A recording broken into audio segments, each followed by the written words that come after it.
There is blood in your web, Theseus. Wipe it out. By Spooky Serpent. Chapter 3.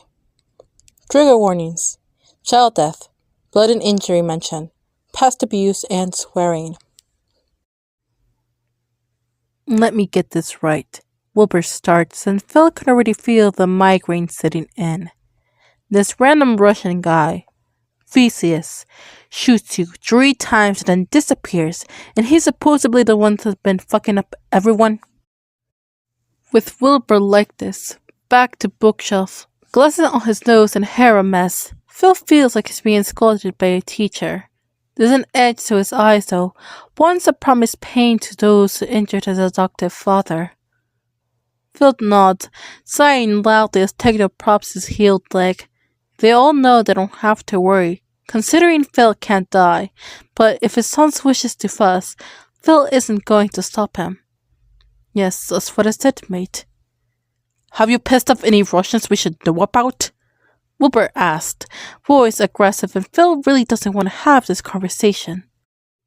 When he came home and pressed at the muscle until a bullet popped out, he hadn't expected for Techno to appear with a terrified gaze. Phil doesn't know how he forgets that his eldest can sense blood and gets very upset when it's on the outside of one's body. He had let the pink-haired man sit with him, crimson eyes burning as his new and skin healed over. Well, you have been to most of my meetings, and if you haven't, Techno's there.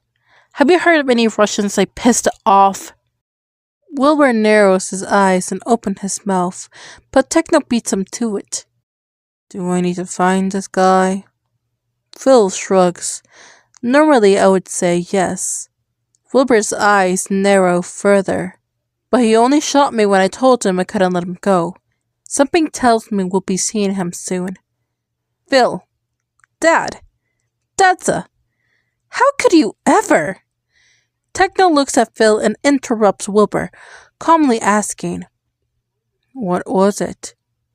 Phil looks back and knows exactly what he means. Back when he found Techno and then Wilbur, and then by extension Tobo and Rambo, he always said he involved himself in their lives because something tugged him towards the direction, as if she was directing him and he could never ignore her. Something made him pay more attention to the boy in the legal fighting ring, pin her braid close to his skull. Something made him send another look at the boy holding a too big guitar in his hands, words alluring an entire crowd into emptying their pockets. He stunts me, Phil says, voice quiet, as Wilbur falls silent. I barely touched the roof when he had the gun pointed at me. He knew something was there. Wilbur ran a hand through his hair. Super sense or something more. Techno looks at Phil and says, I'm guessing something more. For a moment, they're all silent, evaluating Phil's words on why he came home with 3 gunshot wounds and a tale about a man with a gun and a Russian accent. Techno found the name Theseus more interesting, muttering something about cliffs. He always did love mythology. It was ever so slightly ironic. If you encounter him, Phil says, be careful, be very careful. His hand was steady and his aim was scarcely accurate. He shot you in the calf, Wilbur mutters, and then pauses. Wait, did he know you would survive the chest hit? Phil stills. Theseus shot Phil once in the chest, and then in the right thigh, and then in the left calf. As if preparing for Phil to get up, he shot at him to incapacitate him, to stop him from following.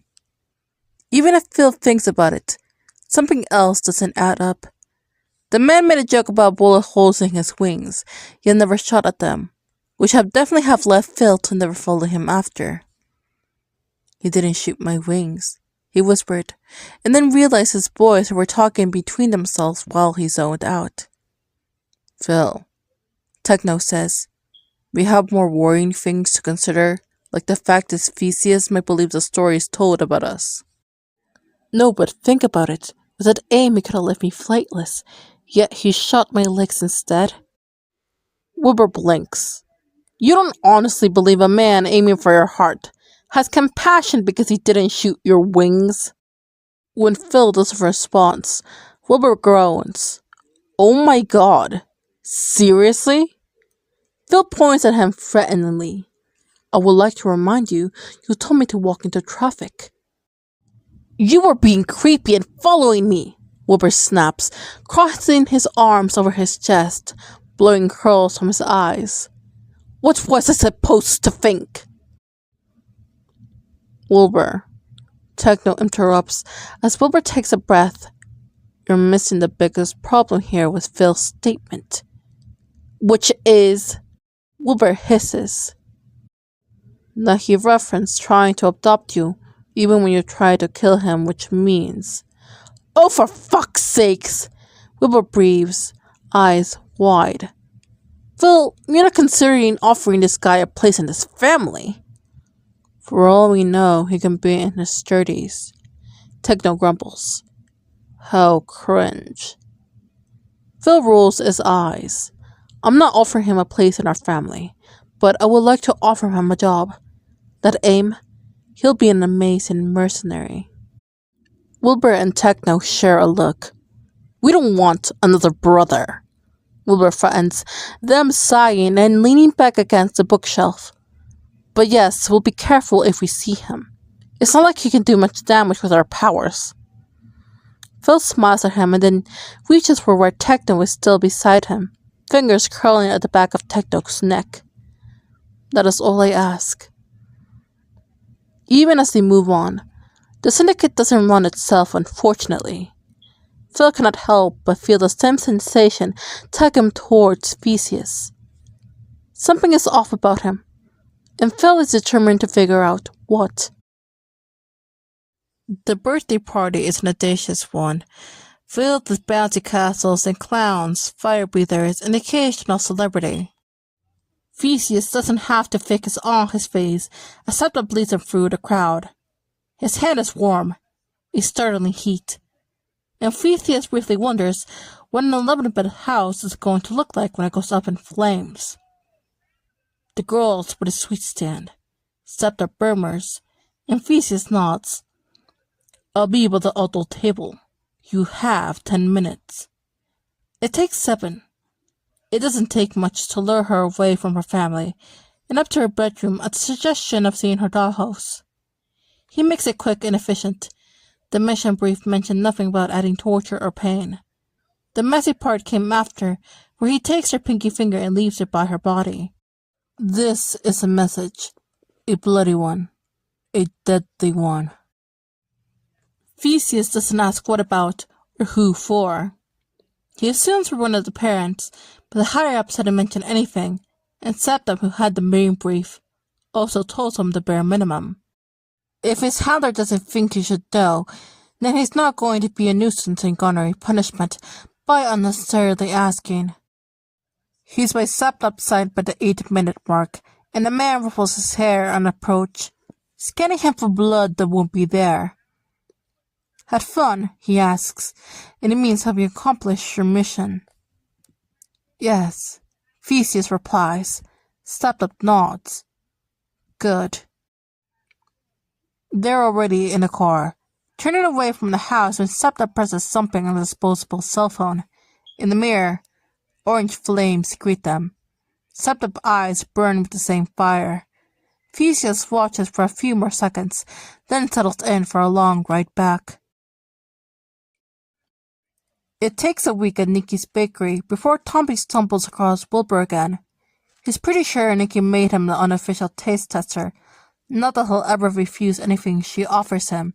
His taste buds have never been so happy. During one of these sessions, he's midway through a cup of tea with a hint of honey, surprisingly good when the man enters.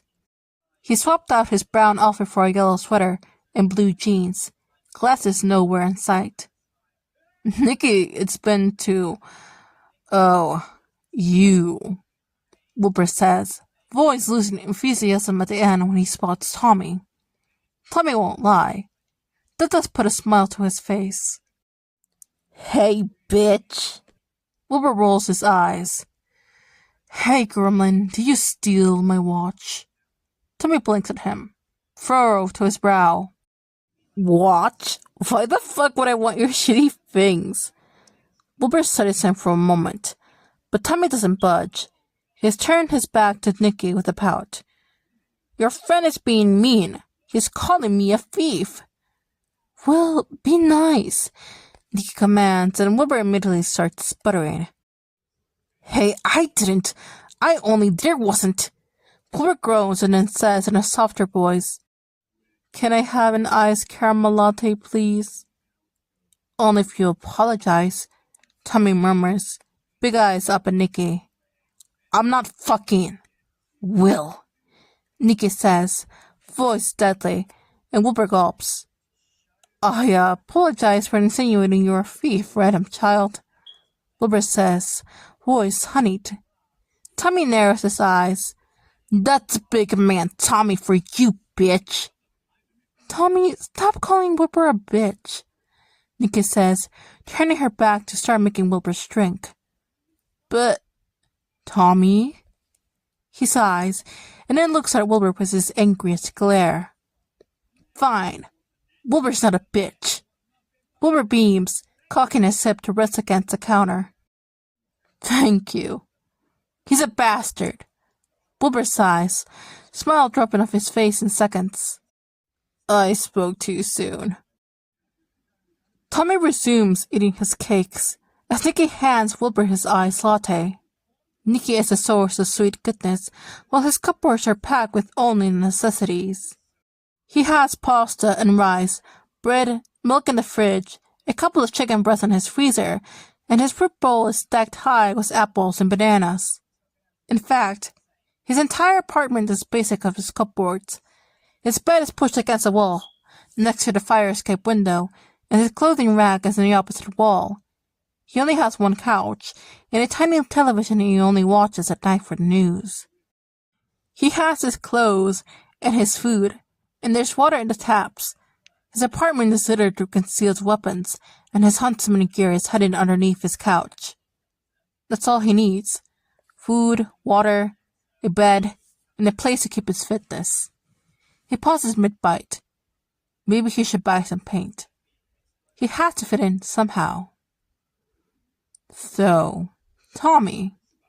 Wilbur starts speaking, and Tommy turns his head to make eye contact. Shouldn't you be at school? I'm 18, Tommy says. Don't need school. Wilbur's eyes twitch. You're not 18. Tommy raises his eyebrow at the man. It doesn't seem like you're holding my birth certificate, so how the fuck would you know I'm not? This is real, bitch. Sorry, Nicky. Behavior. Tommy doesn't even know if he has a birth certificate. He assumes it burnt in the minute he stepped foot in the rooms. That is if he wasn't already born there. Fine. You're 18, which is a complete lie, Wilbur says, and then leans forward. Where are your parents? Dead, asshole. Thanks for the fucking reminder, he snaps. And normally at this point, most people will stop their makeshift interrogation. They'll feel uncomfortable, embarrassed. It seems like Wilbur isn't most people. Instead of cowering back and apologizing for the grief Tommy does not feel, Wilbur leans closer, eyes intrigued. So you're on your own, clearly younger than 18, and no one from the social services has come knocking? Tommy shrugs. I'm 18. I doubt they give a shit. No one in the government does. And isn't that the biggest lie there is? Tommy's probably hot gossip in their shiny offices. How did a 16-year-old recruit successfully torch the room and get away with it? Well, if ever asked, he would say they fell victim to their own rules. They grew complacent. Dream and Septup are always the scary ones. Sure, they can disguise themselves well enough to slip into society without being outed as huntsmen, but there was always something in their eyes, or in their movements. Something was off. Something dangerous that left normal people with their hair standing on edge. A predator hunting. George, on the other hand, looked harmless. Short and slim, cloud goggles to help with the color blindness that he only wore in the room. He was calm and clear-headed, a little cold, but he could slip into a crowd without anyone taking notice. He was underestimated, a wolf in sheep clothing. Tommy took after George. He slipped through the cracks, made himself quiet and easy to teach, hid the image of something feral and uncontrollable inside his skull. Tommy was moldable, malleable, and then he burnt the place to the ground. Something flickered in Wilbur's eyes, and Nikki ducks her head. Tommy tilts his head, trying to read what emotion, when Wilbur's face fell blank again. "So you live on your own?" he asks, and Tommy frowns at him. "You're being creepy. Do I need to call the police and say a creepy old man is trying to find out where I live?" "I never said. And how many people here are like a creep?"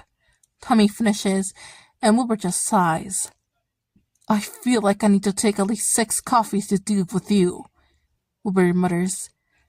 Tommy's eyes narrow. "Or you can just fuck off and stop interrogating me." "So aggressive, Gremlin. Why so aggressive?" Wilbur laughs. Tommy would love to explain why he's a child, and yet has seen more than any child should. That opinions and toys were forbidden back in the room.